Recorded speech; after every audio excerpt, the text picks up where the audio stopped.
Srimad Bhagavatam, Canto 1, Chapter 3. Krishna is the source of all incarnations. Shlok 8.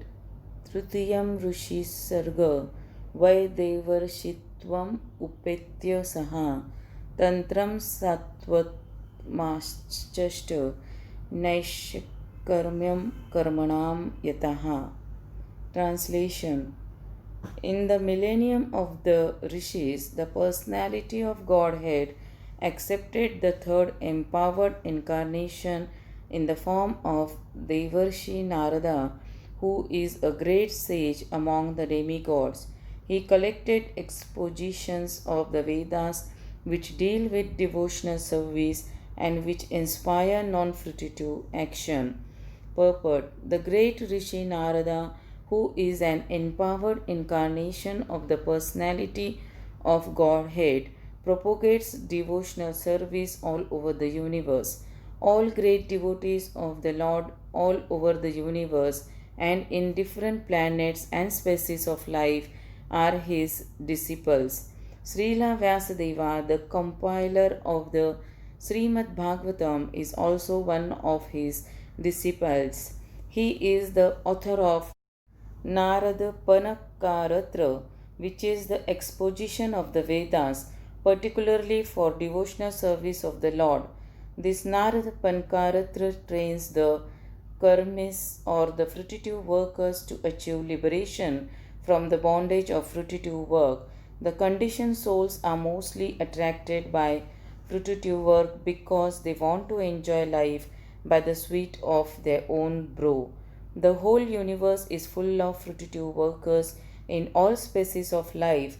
The fruitive works include all kinds of economic development plans, but the law of nature provides that every action has its resultant reaction, and the performer of the work is bound up by such reactions, good or bad. The reaction of good work is comparative material prosperity, whereas the reaction of bad work is comparative material distress. But material conditions, either in so called happiness or in so called distress, are all meant ultimately for distress only.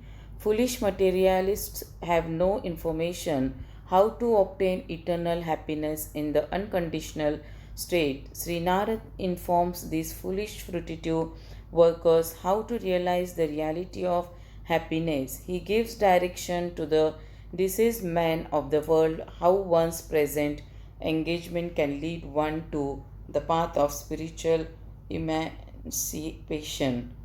The physician gives direction to the patient to take treated milk in the form of curd for his sufferings from indigestion due to his taking another milk preparation. So, the cause of the disease and the remedy of the disease may be the same, but it must be treated by an expert physician like Narad.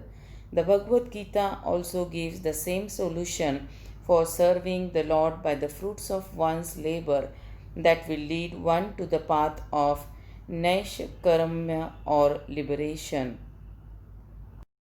Shlok 9.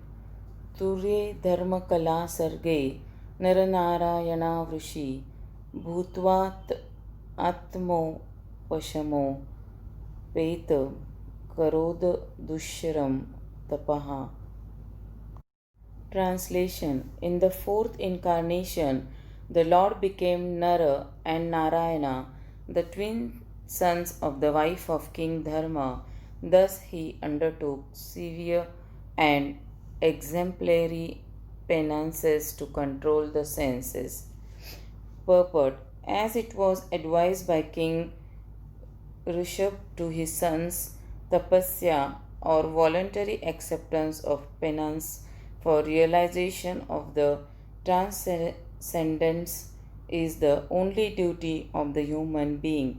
It was so done by the Lord Himself in an exemplary manner to teach us. The Lord is very kind to the forgetful souls. He therefore comes Himself and leaves behind necessary instructions and also sends His good sons as representatives to call all the conditioned souls back to Godhead. Recently, within the memory of everyone, Lord Chaitanya also appeared for the same purpose to show special favor to fallen souls of this age of iron industry. The incarnation of Narayana is worshipped still at Badri Narayana on the range of the Himalayas. श्लोक 10 पंचमः कपिलो नाम सिद्धेशः कालविप्लुतं प्रोवाच सुरये साख्यं तत्त्वं ग्रामविनिर्णयम्. Translation. The fifth incarnation, named Lord Kapila, is foremost among perfected beings. He gave an exposition of the creative elements and metaphysics to Asuri Brahmana, for in course of time this knowledge had been lost. Purport. The sum total of the creative elements is 24 in all. Each and every one of them are explicitly explained in the system of Sankhya philosophy. Sankhya philosophy is generally called metaphysics by the European scholars. The etymological meaning of Sankhya is that which explains very lucidly by analysis of the material elements. This was done for the first time by Lord Kapila, who is said herein to be the fifth in the line of incarnation. Shlok 11. Shashtam Atrerapatyattvam Vrutaha Prapto Anasuyaya Anvikshikimal Karya Pralhadadibhya Uchivana.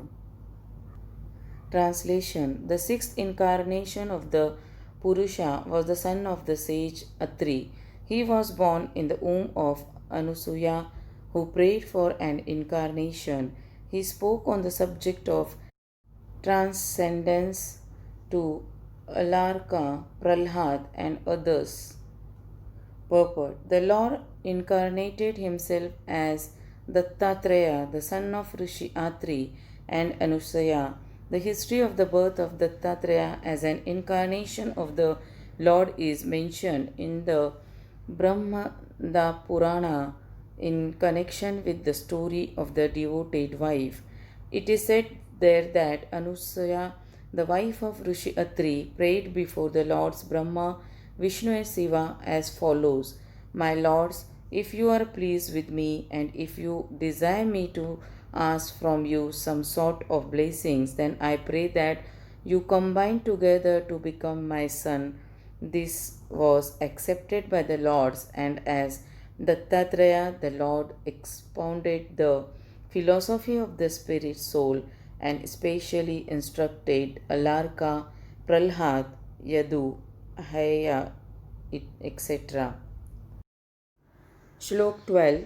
ततः सप्तम अकुत्याम रुचेः यज्ञो अमय्य जायत स या मादेः सुरगणेर अपात स्वयं भुवन्तरम्.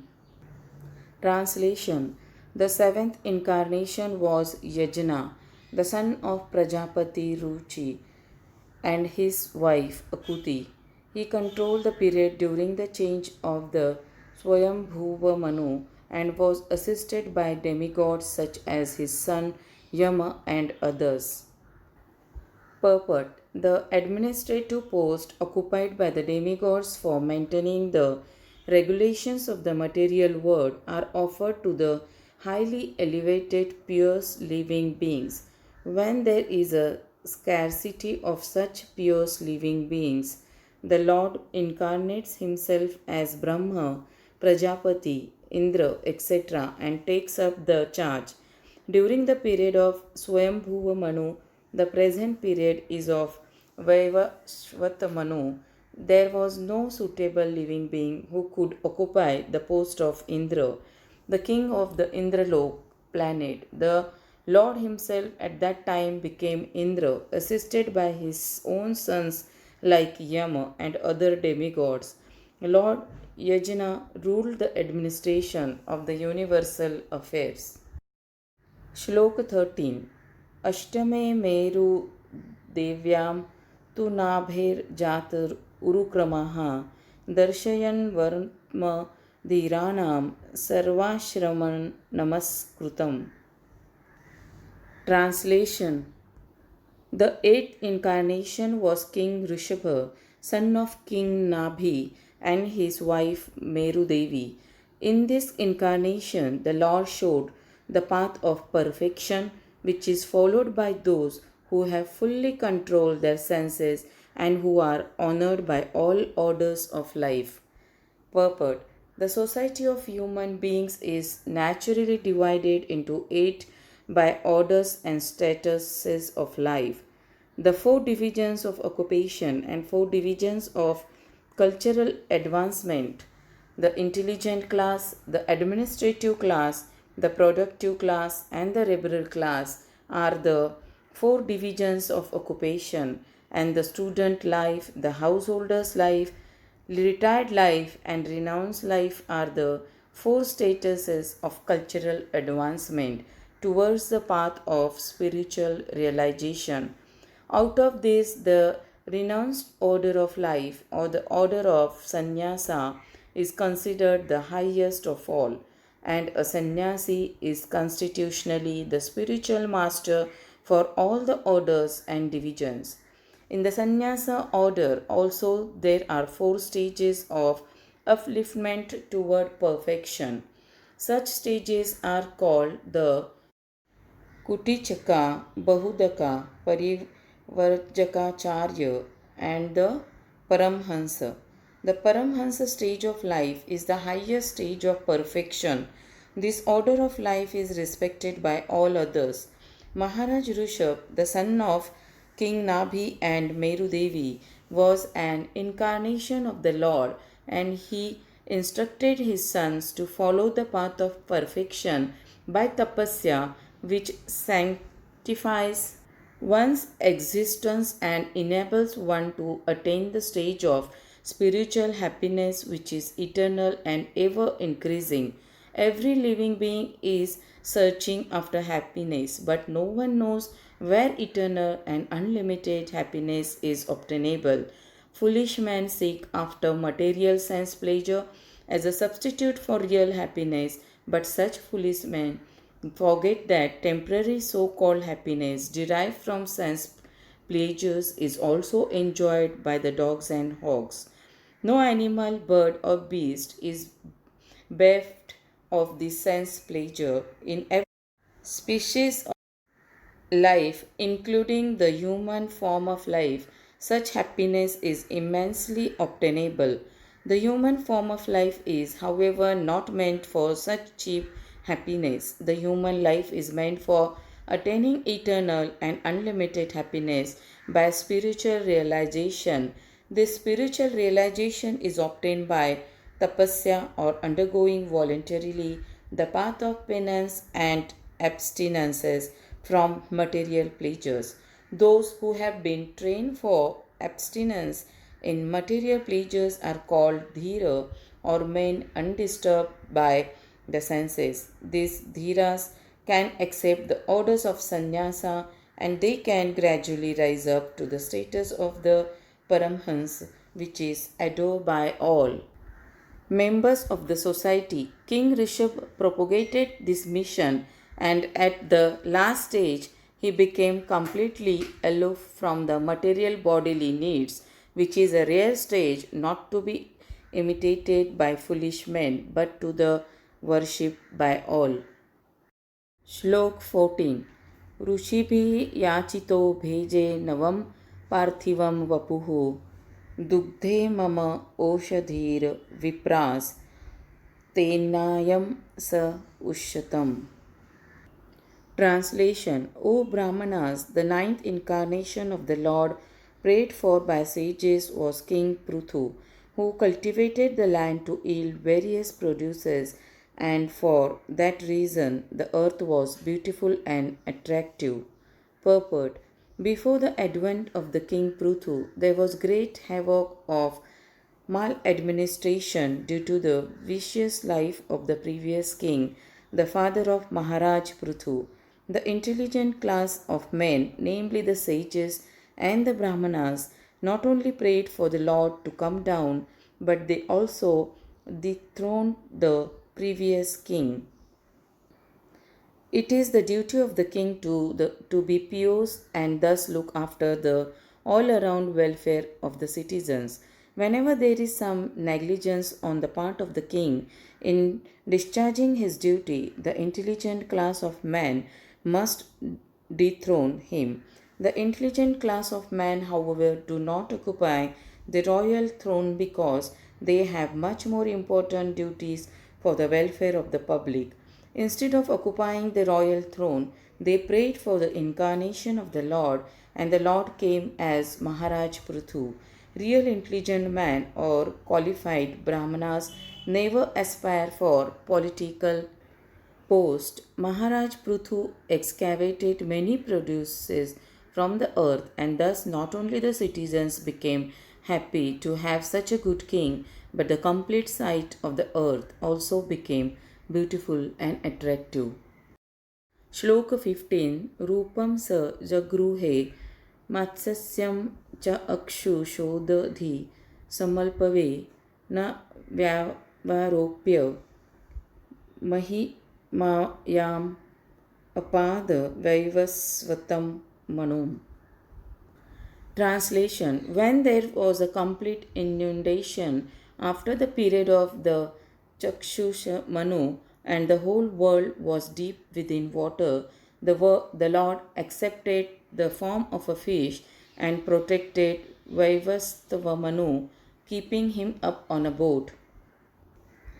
Purport. According to Sripad Sridhara Swami, the original commentator on the Bhagavata, there is not always a devastation after the change of every Manu, and yet this inundation after the period of Chakshusha Manu took place in order to show some wonders to Satyavrat, but Sri Jiva Goswami has given definite proofs from authoritative scriptures like Vishnu Dharmottara, Markandeya Purana, Harivamsha, etc., that there is always a devastation after the end of each and every Manu.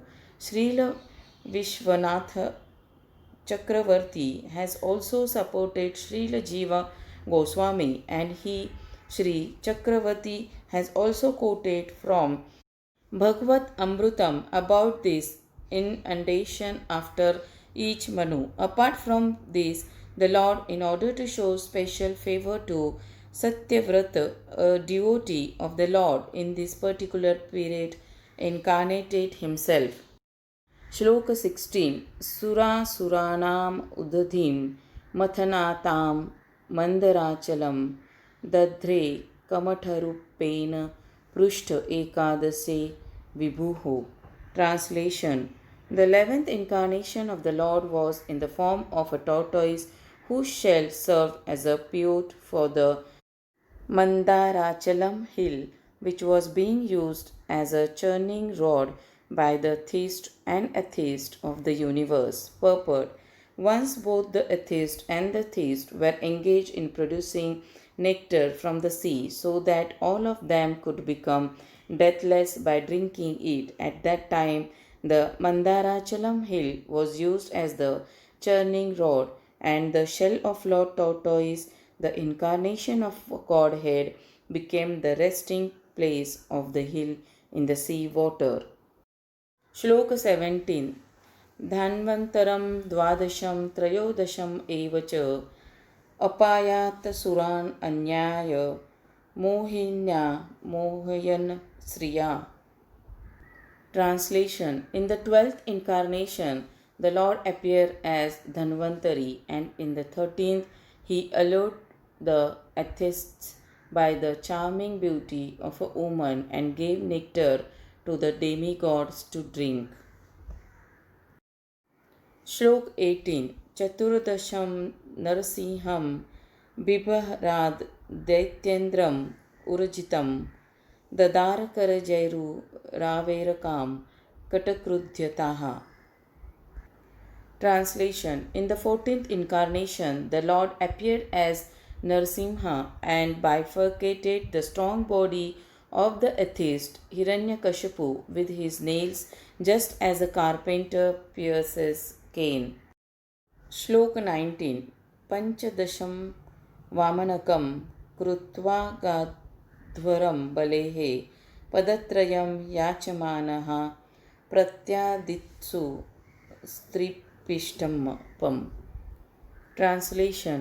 In the 15th incarnation, the Lord assumed the form of a dwarf Brahma, Vaman, and visited the arena of sacrifice arranged by Maharaj Bali. Although at heart he was willing to regain the kingdom of the three planetary systems, he simply asked for a donation of 3 steps of land. Purport. The Almighty God can bestow upon anyone the kingdom of the universe from a very small beginning, and similarly, he can take away the kingdom of the universe on the plea of begging a small piece of land. श्लोक 20 अवतारे षोडशमे पश्यन् ब्रह्मद्रुहो नृपान् त्रिसप्तकृतः कुपितो निःक्षत्रामकरोन्महिम. Translation. As Bhragupati, the 16th incarnation of the Godhead, the God annihilated the administrative class Kshatriyas 21 times, being angry with them because of their rebellion against the Brahmanas, the intelligent class. Purport. The Kshatriyas, or the administrative class of men, are expected to rule the planet by the direction of the intelligent class of men who give direction to the rurals in terms of the standard shastras or the books of revealed knowledge. The rurals carry out the administration according to that direction. Whenever there is disobedience on the part of the Kshatriyas or the administrative class against the orders of the learned and intelligent Brahmanas, the administrators are removed by force from the post and arrangement is made for better administration. श्लोक 21 ततः सप्तदशे जातः सत्यवत्यां पराशरात् चक्रे वेदतरोः शाखा दृष्टा पुंसोल्पमेघसः. Translation. Thereafter, in the 17th incarnation of Godhead, Sri Vyasadeva appeared in the womb of Satyavati, wife of Parashar Muni, and he divided the one Veda into several branches and sub-branches, seeing that the people in general were less intelligent. Purport. Originally, the Veda is one, but Srila Vyasadeva divided the original Veda into 4, namely Sama, Yajas, Rug, Atharva, and then again they were explained in different branches like the Puranas and the Mahabharata. Vedic language and the subject matter are very difficult for ordinary men. They are understood by the highly intelligent and self-realized Brahmanas, but the present age of Kali is full of ignorant men. Even those who are born by a Brahmana's father are in the present age no better than the Shudras or the women. The twice born men, namely the Brahmanas, Kshatriyas, and Vaishyas, are expected to undergo a cultural purificatory process known as samaksharas. But because of the bad influence of the present age, the so called members of the Brahman and other high order families are no longer highly cultured. They are called the Dvijabandhu, or the friends and family members of the twice born. But these Dvijabandhus are classified amongst the Shudras and the women. Srila Vyasadeva divided the Vedas in various branches and sub-branches for the sake of the less intelligent classes like the Dvijabandhus, Shudras, and the women. श्लोक 22 नरदेवत्वम् अपन्नः सूरकार्यः चिकीर्षया समुद्रनिग्रहादीनि चक्रे वीर्याण्यात्तः परम्. Translation. In the 18th incarnation, the Lord appeared as King Ram in order to perform some pleasing work for the demigods. He exhibited superhuman powers by controlling the Indian Ocean and then killing the atheist king Ravan, who was on the other side of the sea. Purport. The personality of Godhead, Sri Ram, assumed the form of a human being and appeared on the earth for the purpose of doing some pleasing work for the demigods or the administrative personalities to maintain the order of the universe. Sometimes great demons and atheists like Raman and Hiranyakashipu and many others become very famous due to advancing material civilization by the help of material science and other activities with the spirit of challenging the established order of the Lord. For example, the attempt to fly to other planets by material means is a challenge to the established order.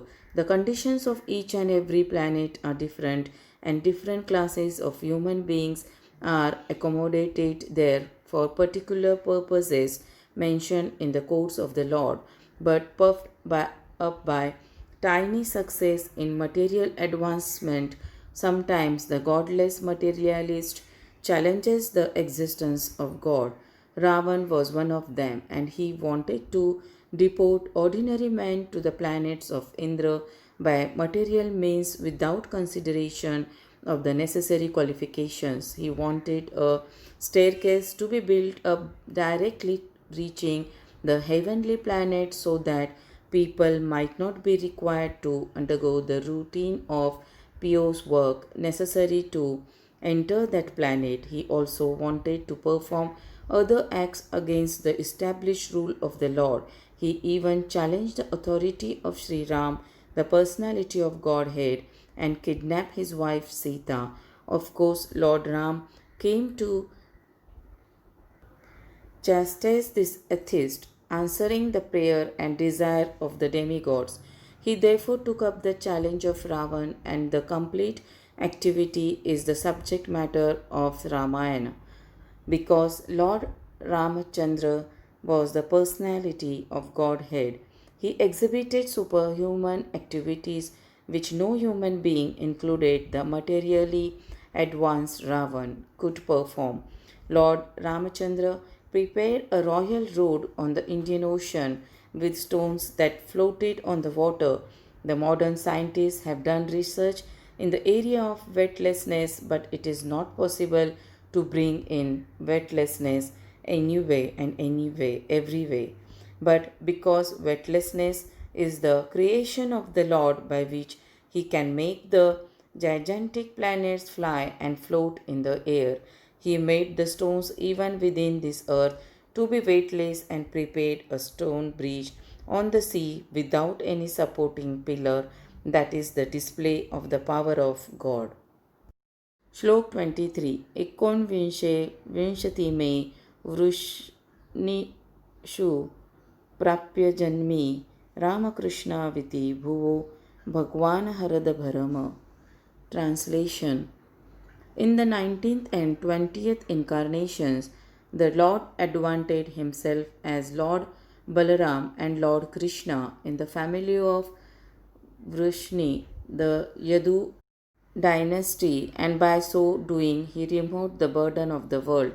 Purport. The specific mention of the word Bhagwan in this text indicates that Balaram and Krishna are original forms of the Lord. This will be further explained later. Lord Krishna is not an incarnation of the Purusha as we learn from the beginning of this chapter.